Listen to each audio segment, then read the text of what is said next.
Hi, my name is Rachel Taylor. I am a certified functional diagnostic nutrition practitioner, and in this video, I'm going to walk you through my Dutch hormone test results that I had done back in 2017, which was the peak of when I was dealing with a lot of confusing and debilitating symptoms and chronic health issues. If you want to learn more about my entire health story, I have another video for that. But in this video, I want to walk you through step by step my Dutch hormone test results, explain to you what they meant for me in regards to my own experience, and then hopefully give you an idea of what this test can look like if this is something you want to consider in the future. This test helped me understand the deeper reasons behind my severe PMS at the time, fatigue, mood swings, trouble sleeping, and never feeling rested, even when I did get good sleep. So keep in mind that I had this test done back in 2017. There have been a few changes made to this particular Dutch test since then, but relatively speaking, everything is about the same. The kit is sent directly to your home, so you collect everything at home. You're given really thorough instructions.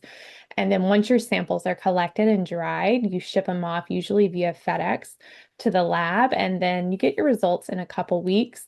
And they are usually reviewed with a practitioner that you're working with. So this test looks at your sex hormones, your stress hormones, how you detoxify estrogen, and how your body is handling the stress load you're carrying. For me personally, it was one of the most eye-opening labs that I had done in relation to the hormonal imbalances that I had just been dealing with for several years at this point. Back in 2017, I was around 26 years old, and I remember just spending a lot of time curled up, especially during my period, extreme, severe, painful cramps, very emotional. I dealt with a lot of bloating around that time on top of my chronic stomach issues and digestive issues that I had.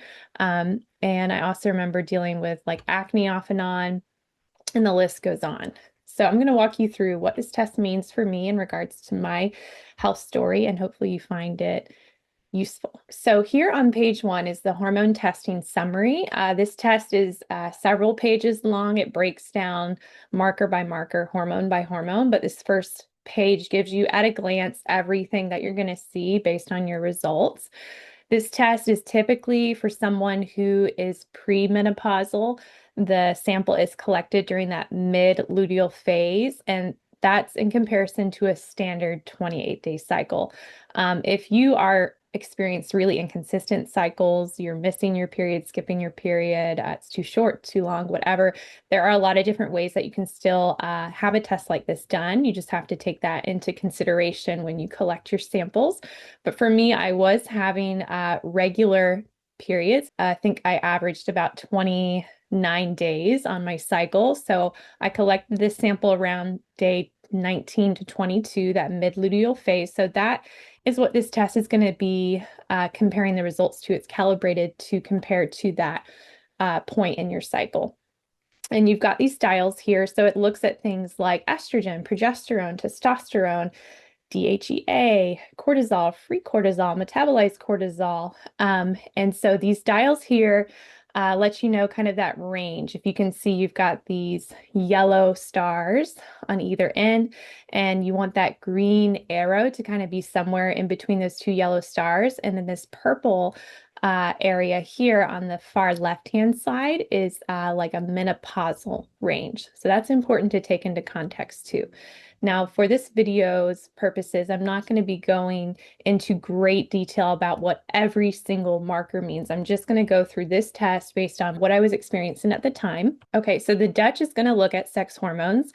These influence PMS, mood, skin, libido, energy, motivation. It's going to look at adrenal hormones. This shows how my body was responding to stress throughout the day, which explain things as to why I was dealing with trouble sleeping.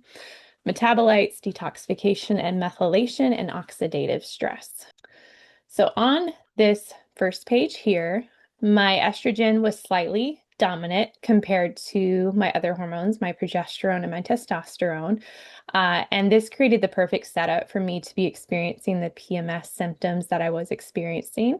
My progesterone looked good, which was honestly surprising given the stress that I was dealing with, because stress and cortisol usually suppress progesterone. So that was a good sign for me. Where my testosterone was very low. As you can see, it was actually in that postmenopausal range. And for somebody who was around 26, 27 years old, that is absolutely not normal. Women should have healthy levels of testosterone in relation to their other sex hormones. And then we've got a summary here of my cortisol pattern and my adrenal pattern. So this explains for me why I felt wired, anxious, emotional, and exhausted. As you can see here, like I had relatively high cortisol. We'll get into that more in depth in just a moment, but the summary here just really gives you at a glance everything going on. So after the summary, I will go more in depth as to what these individual markers meant for me. So we're going to go down to the third page. This second page here just breaks down hormone by hormone that the Dutch was testing for with my sample, the actual result, and then what the normal range is. So we can see I have some within ranges, some high end of range, below range, low end of range. And so overall, I definitely had an explanation as to why I was experiencing the hormonal imbalances I was dealing with. This third page here breaks down the sex hormones. So progesterone, testosterone, DHEA, estrogen, and also looks at how my body is metabolizing estrogen. So we're going to start with that first. So my progesterone pathways, this is this far left-hand side here. This looks at how my body is metabolizing progesterone. So my progesterone metabolites were both in a good range. So we've got alpha pregnanediol, and then we've got beta pregnanediol. And alpha supports GABA and calmness, and then beta just looks at how my body's metabolizing progesterone. So overall, I had good amounts of progesterone and my body was metabolizing it well. So this was good news because it meant that my PMS that I was dealing, my premenstrual syndrome, was not coming from low progesterone. It was coming from most likely the estrogen being slightly higher than ideal and cortisol dominating the picture. Having good progesterone should have helped me with my sleep, but because we'll see when we go through the adrenals and the cortisol results, because my cortisol was high at night, progesterone could not fully do its job. And then if we look over here to this right-hand side, DHEA, DHEA was at a good level. So DHEA helps rebuild after stress and also protects the body against breakdown. So this was a positive sign for me. I had a lot of positives alongside the explanations as to why I was feeling the way I was feeling. Probably the most surprising and eye-opening was my testosterone was very low.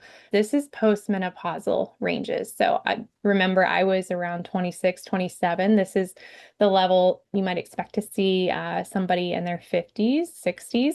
So absolutely was contributing to my fatigue, emotional instability, overall low resilience, and feeling like I just had no spark, no drive. We look over here on this left-hand side, the androstenedione. This looks at the favored pathway that I had. So with my testosterone, I favored the 5-beta pathway. This is the less androgenic. This pathway, when your body's metabolizing testosterone, this pathway is associated with low muscle tone, which absolutely tracked for me. Very tall, thin person, but I always struggled, especially during this season of my life, to put on any type of muscle. I was very slender, and even though I worked out and I ate relatively healthy, it was hard for me to put on muscle. This pathway is also associated with higher inflammation, lower libido, lower vitality, and possible thyroid involvement, which I check every single box for those things going on. So this really helped me seeing my testosterone levels and how my body was metabolizing testosterone. and the androgens going on. This really helped me understand why even at the time I was working a very physically demanding job. On top of that, I was working out before or after work as well, and I always felt wiped out and very sore when working out. So this really explained why even lighter workouts felt really, everything felt hard to do physically. Um, and then on this right-hand side is looking at all the estrogen metabolism. So this explains here why my PMS felt so intense. So keep in mind that even though my estrogen is in that nice little range between the yellow stars, it's on the higher end. And we're also looking at the fact that I had low testosterone. And just because something is within normal range, that doesn't automatically mean everything's normal for you. So we want to take that into context. I clearly was more sensitive to this higher level of estrogen. So mostly good, but this section showed me how my body was processing estrogen, which directly influences PMS. So estrone 1, that was good. Estradiol 2, that was good. Estriol 3, low, but still normal for a cycling woman. Now let's go and look at the pathways here. The 2OH pathway, this green arrow here, this is the protective pathway. Mine was 80%, so my body preferred this pathway when it comes to metabolizing and processing estrogen. Mine was 80% preferring this pathway, which is good because you want it above 70%. The 4OH pathway, this red pathway here, this is the reactive estrogen pathway. Mine was slightly elevated at 12.5%. This is one of the reasons why my PMS, for me specifically, felt so intense. When this pathway is slightly elevated, it can create more irritability and inflammation. The 16OH pathway was low at 7.5%, which is a good sign. So overall, this area here explained why I felt the emotional and physical weight of PMS so intensely, even when estrogen did not look extremely elevated on paper. And this is another reason why working with someone who doesn't just look at the results, but also takes your situation into context and knows your health history can be incredibly helpful. And then we look at the estrogen detox, like methylation specifically in relation to estrogen. And this is why, for me, when I improved how my body was detoxing, it made a really big difference for me. So my methylation markers showed that I was clearing estrogen actually very well. E1 was a 9.1, so clearing it well. 2-methoxy E1 was 7.1. So this means that even though my pathway, like my 4OH pathway, was slightly elevated, my body had the ability to neutralize and clear that estrogen. So this is why, for me and my particular journey, supporting the methylation in relation to estrogen helped me feel better so quickly. Okay, so next we're going to go to the adrenals and cortisol. So this looks at melatonin and also looks at metabolized cortisol and looks at my pattern, so free cortisone and free cortisol. So the entire pattern does matter and make a difference here. So my adrenal pattern here, this section of the test really explained to me why I felt wired, but tired, anxious, emotional, and exhausted. So if you look here, we've got this graph, and this red line here is my pattern in relation to really low or really high. So my AM cortisol starts high. And I remember this explained why I was waking up in a stress response. I did have to wake up super early for work and I was always anticipating the day. So this matched why I felt anxious, overwhelmed. And then my afternoon cortisol still stayed pretty high. So normally you're going to have, you can see here on this right-hand side. So this is my free cortisone pattern, and then my free cortisol pattern is even higher. So even though I'm following, like I start high, I peak, and then I come down, I'm still staying a little too high here. So my afternoon cortisol was high. And instead of calming down, my body kind of stayed revved up, which contributed to irritability and mood swings that I was experiencing. And then my nighttime cortisol, you really want to see this kind of dip down so that you can wind down and get restful sleep at night. And this explained why, even though I had a very physically demanding day and I worked really hard all day and I felt so tired, this explained why I had trouble falling asleep, had trouble staying asleep, never felt completely rested. And cortisol really should be its lowest at night, and mine was pretty elevated. So that explained why I was feeling the way I was feeling there.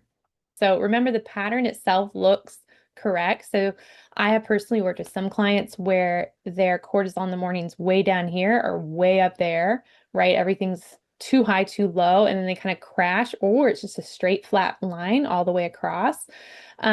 So I had a relatively good pattern. The curve was in the right shape, but the intensity was too high for me.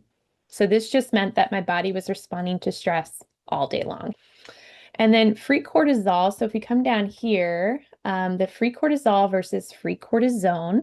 My free cortisol was very high. This matches my experiences of feeling overstimulated. I was really tense all the time, tight, rigid, easily triggered internally by a lot of things, emotionally reactive.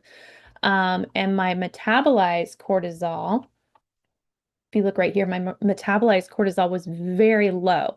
This shows that my body was not doing a good job clearing. So my body had lots of cortisol and it was having a hard time clearing all of that. You see how low this is here? Um, so this showed that my body was not clearing cortisol well, which is often linked to thyroid challenges, which I would find out later on that I was dealing with Hashimoto's, and also that it's linked to chronic stress. This explained the strange combination I was experiencing, which was wired, anxious, tired, mentally foggy, emotionally sensitive, not sleeping deeply, not waking up rested. This is one of the clearest wired but tired patterns you can see on a Dutch test. And then here, melatonin, my melatonin was good. It was slightly elevated, but still within range. So this could explain why, because my cortisol was high and I just kind of stayed in this chronically high state for me and I wasn't clearing the cortisol within my system efficiently, that can really disrupt your circadian rhythm. And your circadian rhythm is the pattern, the hormone pattern that your body has throughout a 24-hour cycle of you wake up, you release cortisol, you suppress melatonin, and then as the day progresses, your body increases melatonin. So to have waking melatonin at this level, that's slightly elevated, but that could also explain why I felt just kind of dysregulated and wired and tired. This was my body's way of saying, slow down. My cortisol and cortisone pattern showed here that my body was using cortisol extremely quickly, burning through it quickly, and it was slightly favoring cortisone. And my body was dealing with too much. I had too much on my plate. Something needed to change. I was working an extremely stressful job and very physically demanding job at this time. And so my body was really trying to communicate to me that we need something to shift. This pattern here can also be associated with just trouble winding down, insomnia, fatigue, feeling overwhelmed very easily, mood swings, anxiety, which I was feeling all of those things.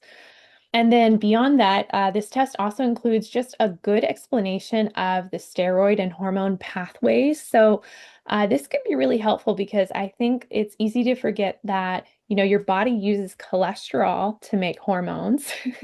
And it shows just how your body goes from the bare raw materials of like cholesterol, which is made in your liver, and then from there turns that into hormones. And the pathways it chooses. So this test can really explain a lot of things. And this final page is just show an example of you fill this out when you collect your samples. So you can see I collected my samples March 22nd, 2017. You collect your first sample. I collected mine in the evening and then in the morning and then later in the day and then in the evening. And then I also collected a sample when I woke up in the middle of the night. And then you can see down here what I checked off or what I was experiencing: afternoon fatigue, evening fatigue, um, And then you also can explain your top issues. And at this time, I was doing some work with my gut health as well. So you can see the supplements I was taking to already address the gut issues I was dealing with. Okay, and so that wraps up walking you through my Dutch hormone test. Again, this test was incredibly eye-opening for me, really explained why I felt the way I felt. And I was surprised, especially having such extremely low testosterone, but it connected so many dots for me. So once I had reviewed these test results with the practitioner I was working with, she then created custom lifestyle and supplement support to help me restore balance to my hormones. And so I boosted my testosterone through supplementation. I supported my estrogen metabolism. I really supported stress. At the time, I did magnesium and methylated B vitamins. I supported my adrenals and my thyroid more. I became very diligent with how I was consuming caffeine, especially after eating dinner. I remember I didn't even drink tea, like any kind of black or caffeinated tea after dinner. And then I also tracked my blood sugar because my cortisol was so wonky. It was impacting my blood sugar. So I followed up by tracking my blood sugar for a few days. I did castor oil packs on my liver to help support overall hormone production and metabolization. And I took adrenal cocktails. I really targeted the cortisol. After these results, I had to be very honest with myself with my work-life balance and had to make some hard but very healthy shifts in my load and what I was choosing to do. And I also did adrenal cocktails several times a day to really nourish my adrenals and help support the fast rate it was burning through my minerals. And so my biggest takeaway after this test was my body needed rest, my body needed proper nourishment, improving my gut health so that I was absorbing nutrients and that wasn't adding stress to my body, and giving myself actual space and time to recover because this was not a quick fix. I was very diligent and dedicated for several months. And so this really taught me a lot about my symptoms. You know, my severe PMS finally made sense. My fatigue finally made sense. My mood swings, my trouble sleeping, my lack of rest. So this test did not just give me numbers, it gave me context, it gave me a map, it helped me see what my body was asking for. Okay, so that wraps it up, and let me know if you found this video helpful. Comment below. You can learn more if you go to my channel, like this video, subscribe, and I'll see you in the next one.